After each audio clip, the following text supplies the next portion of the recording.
Dear children, welcome to the class 8 political science class. We will discuss chapter number 1, the Indian Constitution. In this chapter, we will know that what are the key features of the Indian Constitution. I hope you remember that what is Constitution. Constitution is the fundamental supreme law of any nation. It defines powers, functions, composition, form of the government. It contains our fundamental rights, directive principles, and the duties of the citizens. Now it's time to understand that who made this constitution, how it was formed, who made it. Let's know it. Constitution was formed by the Constituent Assembly. The first meeting of the Constituent Assembly held on 9 December 1946. They began their work of framing the Constitution. Total 11 sessions held and 299 members were involved in framing of the Constitution.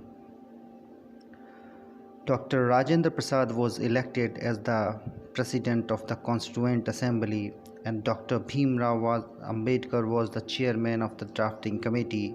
Keeping in mind the diversity and the dreams of the freedom fighters, they framed the constitutions, and this whole process took around 2 years, 11 months and 18 days. And after that, Indian Constitution, the process of framing the Constitution was over on 26 November 1946. So it was passed on 26 November 1946 and legally it was enforced on 26 January 1950.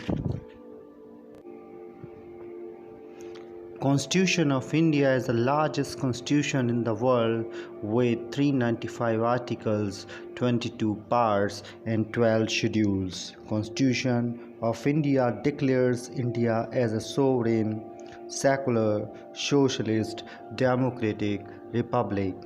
In brief, there are 5 key features of the Indian Constitution.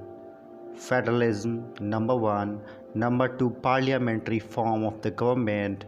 Number 3, separation of power. Number 4 is secularism. Number 5 is fundamental right.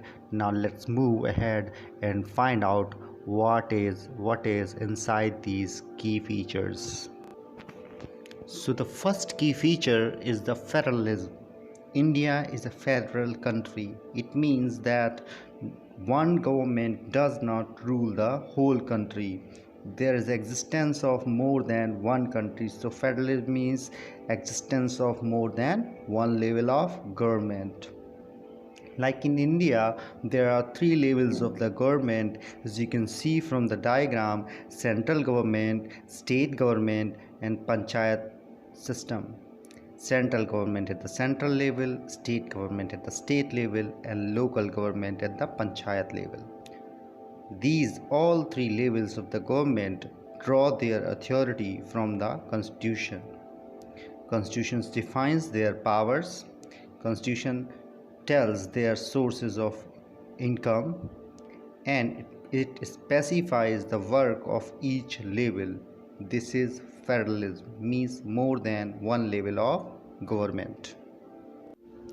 Another important feature of the Indian Constitution is the parliamentary form of the government. Our Constitution guarantees universal adult franchise. It means all you know that the people 18 or above have the right to vote. This right to vote is universal to all the Indian citizens. These citizens elect their representatives for the parliament directly or indirectly, which is a legislative body. From this legislative body, the party which gets the highest number of representatives or MPs in the parliament forms the government, and leader of the ruling party becomes the prime minister, and the prime minister and his cabinet holds the executive power. So you can see that the government is formed from the legislative body, means from parliament. So government is forming from the parliament and this government holds the executive power. So because this holds the real executive power. This is why the Prime Minister and his cabinet hold the executive power. This is why this government is called the cabinet government. On the another hand, this government means the cabinet and the Prime Minister are collectively responsible to the parliament. So this is why this is a responsible form of government.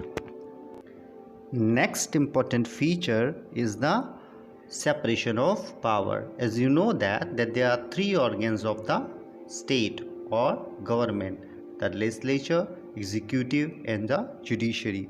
Judiciary is the system of courts like Supreme Court, High Court, and local courts. Legislature is the parliament, which makes the laws for the country, and executive, which enforces the laws made by the parliament. It includes the prime minister, cabinet ministers, as well as the administrative officials. So here in the country, what is the meaning of the separation of power? It means the power is divided among the three organs of the government. It is not concentrated in the one hand, and all these three organs are at equal level, and they control each other with the check and balance. Next important key feature of the constitution is the secularism. With the 42nd amendment, this term secularism was added in 1976 during the emergency imposed by Indian National Congress. Do you know that who was the prime minister at that time? The prime minister was the first lady prime minister Indira Gandhi. Secularism means that state does not promote any religion, right? There is no official religion, like the Pakistan and Sri Lanka are having their own official religions, but India gives equal respect to all the religions, and state means the government does not discriminate on the religious grounds. All the religions are equal for the state. There is a separation of the religion from the state. It means the state does not interfere in the religious matters, and religion does not interfere in the state matters. All citizens have equal status and equal fundamental rights. All citizens have right to freedom of religion. They can profess, develop, spread, or may change their religion according to their wishes. This is secularism. So the last important feature is the fundamental rights, and our constitution guarantees 6 fundamental rights. Say with me: right to equality, right to freedom, right against exploitation, right to freedom of religion, right to constitutional remedies, cultural and educational rights. There will be a separate video over these fundamental rights, and we will explain these fundamental rights there. Let's know the briefings of these fundamental rights. Right to equality means all are equal before the law and all are equally protected by the law. Right to freedom means right to freedom of speech, right to life, and right to choose any job. Right against exploitation, this prohibits child labor and forced labor. Right, this right protects against the exploitation. And the next right is right to freedom of religion. It means that we can profess and practice any religion. It gives the freedom to choose any religion.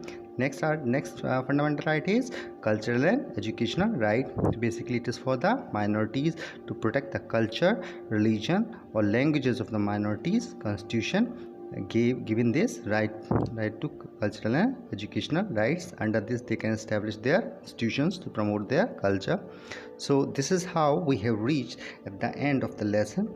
I hope concepts are clear to you now. Thank you very much. See you in the next video.